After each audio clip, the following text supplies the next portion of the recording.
Okay okay sir okay okay right right right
జరిగింది.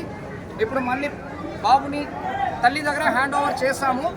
దీంట్లో ఎవరు ఇన్వాల్వ్ అయ్యారో పోరుగడ్డ శిరీష, చింతపల్లి మంగమ్మ, తర్వాత పోరుగడ్డ ప్రేమ్ హస్బెండ్, వాళ్ళు చెప్తున్న వర్షను నేను కూడా హాస్పిటల్ అడ్మిట్ అయ్యాను, నాకు కూడా పాప పుట్టింది, ఆ పాపని నేను హస్బెండ్కి చూపించడానికి తీసుకొని వెళ్ళినట్టు వాళ్ళు క్లెయిమ్ చేస్తున్నారు. హస్బెండ్ కూడా నాకేమి తెలియదు, నా ఆవిడ పాపని తీసుకొని వచ్చింది, బాబుని తీసుకొని వచ్చింది కాబట్టి మేము తీసుకొని వెళ్ళామని చెప్తున్నారు.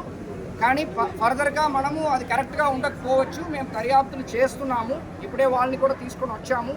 ఆవిడ డ్రెస్ అన్ని కూడా కొంచెం ఈ నైటీ వేసుకోవడము, తెల్ల స్కార్ఫ్ వేసుకోవడం వల్ల వాళ్ళు ఎవరు మన షేక్ నజీమా ఎవరు తల్లి ఒరిజినల్ తల్లి ఉన్నారో వాళ్ళు కూడా పాపాన్ని చూపించడానికే తీసుకొని వెళ్తున్నారేమో, లోకల్లో అడ్మిట్ అయ్యారేమో నాకు డౌట్లో పాపాన్ని ఇచ్చినట్టు ఆవిడ చెప్తుంది. సో ఇది జరిగినది. సో ఎనీవేస్ మన అందరి సపోర్ట్తో పాటు ఈవెన్ సూపరింటెండెంట్ డిటిహెచ్, మన SDPO east, CI Kothapeta and అక్కడ ఎస్పీ పల్నాడు సపోర్ట్తో పాటు అక్కడ అచ్చంపేట పోలీస్ స్టేషన్స్ అందరి సపోర్ట్తో పాటు ఈ కేసు మేము 2.5 అవర్స్లో డిటెక్ట్ చేసాము. ఒక personal satisfaction. But security wise మనకి ఎలాంటి ఇష్యూస్ లేదు. బికాస్ డిటెక్ట్ చేసినది కూడా ప్రాపర్ సెక్యూరిటీ ఉండడం వల్లనే డిటెక్ట్ చేసాము. ఇక్కడ ఏంటంటే తల్లి విల్లింగ్గా పాపాని ఇచ్చడం అనేది మనకి ఇష్యూ. అంటే ఎవరు కూడా అది డౌట్ రావట్లేదు యాక్చువల్లీ. సో 1/2 అవర్ 45 మినిట్స్ ఆయన తరువాత వాళ్ళ తల్లికి డౌట్ వచ్చిన తర్వాత ఇంటిమేషన్ ఇవ్వడం వల్ల జరిగింది. కానీ అదర్వైజ్ సెక్యూరిటీ వైజ్ మనకి ఎలాంటి ఇష్యూస్ లేవు.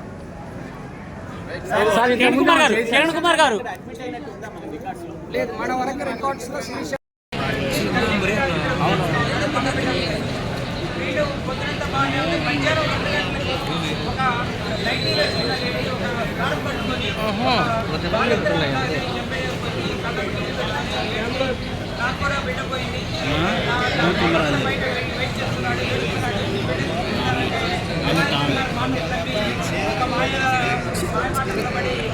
ఇవ్వడం జరిగింది. ఆవిడ